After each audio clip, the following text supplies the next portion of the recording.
අපි මේ වීඩියෝ එකකින් කතා කරනවා බැක් පේන් එක එන්න පුළුවන් කෝසස් නැත්නම් හේතු මොනවද කියලා. අපි එකින් එක යමු. මුලින්ම මේ කොඳුයට පෙළ ස්පයින් එක ආශ්‍රිතව අපිට මෙන්න මේ විදිහට දෙපැත්තේ මාංශ පේශි බලා ගන්න පුළුවන්. සහ මෙන්න මේ ස්පයිනල් කෝඩ් එකේ අපි කියන වර්ටිබ්‍රාස් තියෙනවා. ඒ කියන්නේ කශේරුකා තියෙනවා. ඒ කශේරුකා අතර මෙන්න මේ විදිහට ලිගමන්ට්ස් තියෙනවා.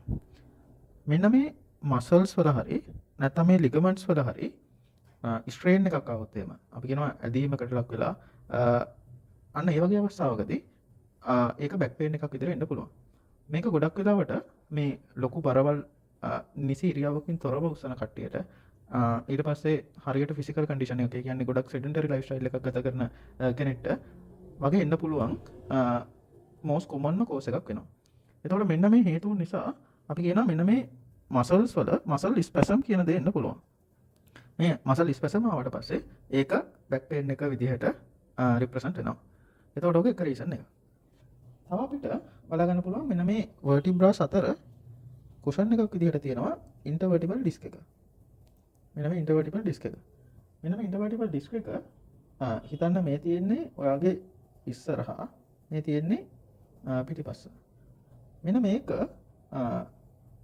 වැඩිම අවස්ථාවකදී ඉස්සරහට නිරායමක් සිද්ධ වෙන්නේ නැහැ. පිටිපස්සටයි නිරායම සිද්ධ වෙන්නේ.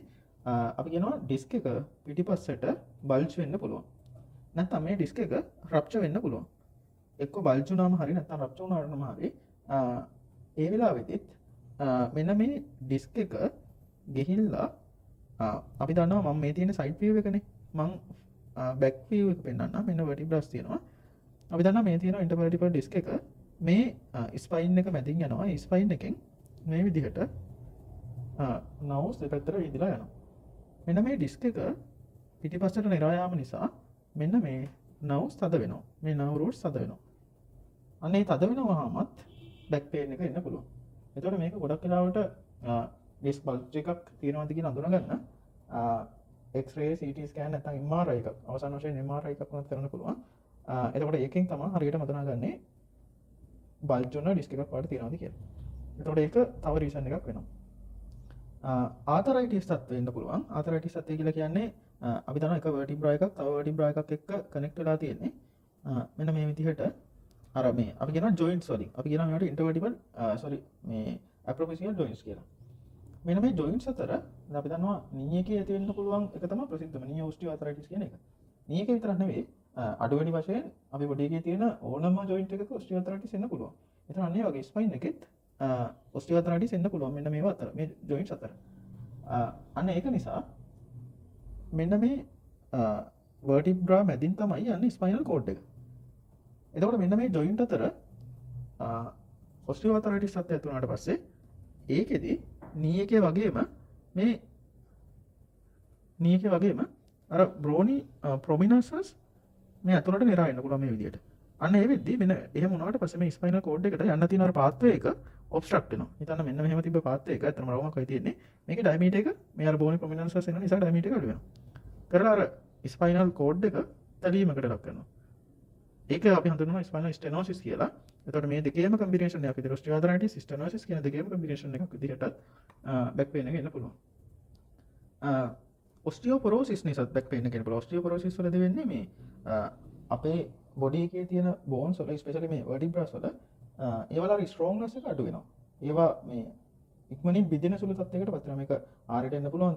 මේ විටමින් කන්ජ ලවණ උණු තලස එන්න පුළුවන්. ඒක ගණනාවක් තියෙනවා. කොහොම හරි osteoporosis සත්‍ය આવොත් එහෙම අර මේ ස්පයින් එක ඔයාට මේ බොඩි weight එක දරා ගන්න බෑ.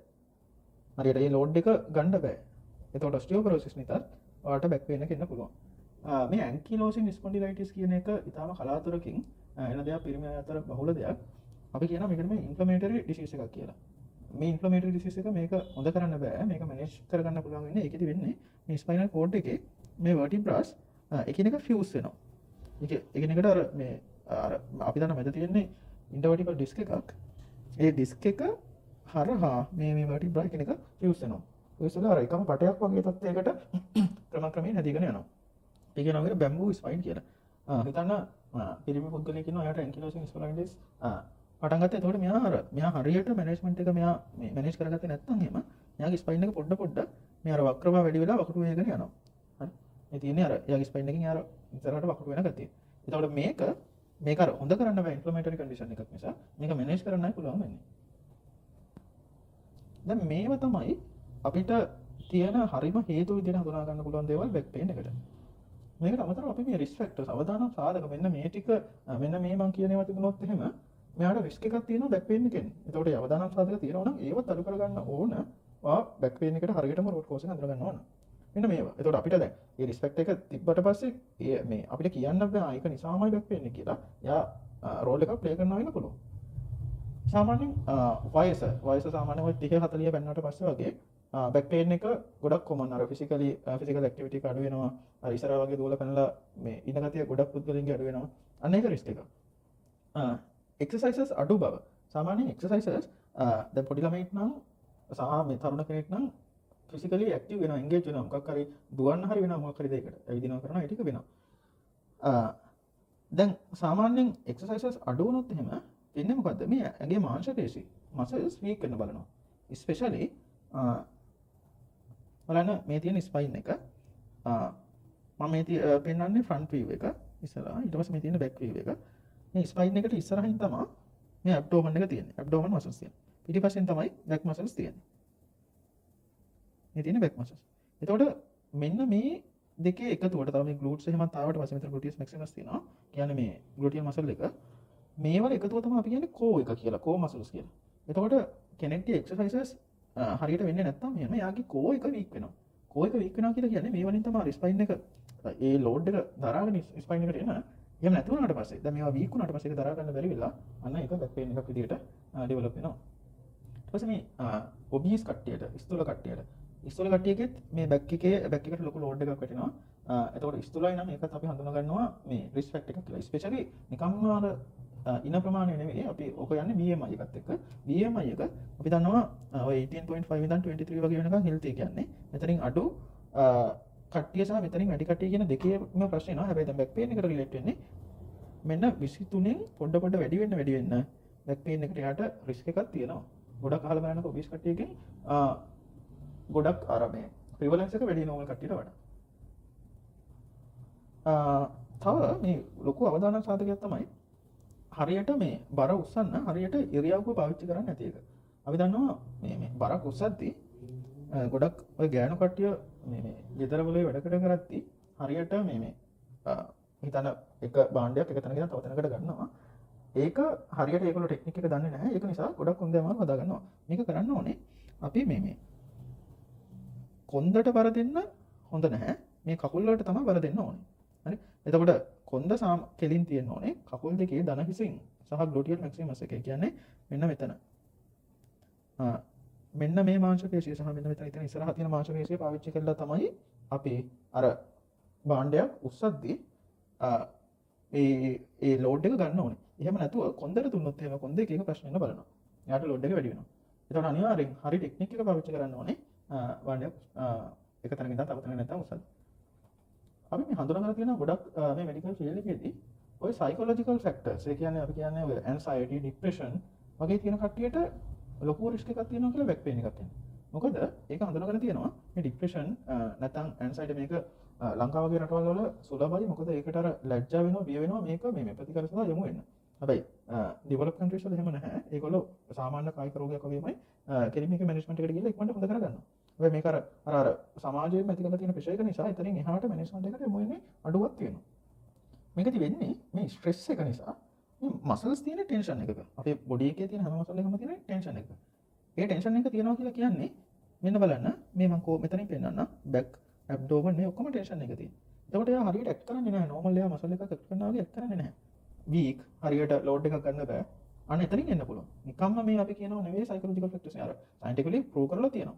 මෙයා ටෙන්ෂන් එක තියෙන වීක් වෙලායි බෑක් පේන් එක ඉන්නේ කියලා. එතකොට ඒකේ රූට් කෝසස් ඇඩ්‍රස් කරගන්න ඕනේ. එතකොට ඒකේ රූට් කෝසස් ඇඩ්‍රස් කරගන්න ඕනේ සයිකොලොජි පැත්තෙන් ගිහින්. අවසාන වශයෙන් මේ අවදාන සාධකයකට අපි හඳුනගන්න පුළුවන් ස්මෝකින් එක. ස්මෝකින් වලදී මේක ගොඩක් හඳුනගෙන තියෙනවා ඒක බෑක් පේන් එකට රිලේටඩ් කියලා. මේක වෙන හැටි මම පැහැදිලි කරන්න. ස්මෝක් කරන කට්ටියගේ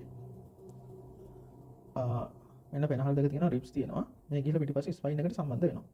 මම මේ තියෙන්නේ පෙනහලු. මේ තියෙන්නේ ස්පයිනල් කෝඩ් එක.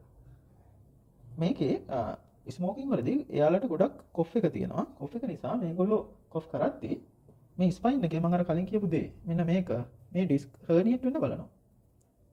ඒ කියන්නේ බල්ජ් වෙන්න බලනවා, පිටිපස්සට නිරා යන්න බලනවා. ඒක නිසා බැක් පේන් එකක් එන්න පුළුවන්. ඒක නිසා බැක් පේන් එකක් එන්න පුළුවන්. ඒතකොට ඒක මැනේජ්මන්ට් එකේ තියෙන මෙතන. කොෆ් එක හදාගන්න.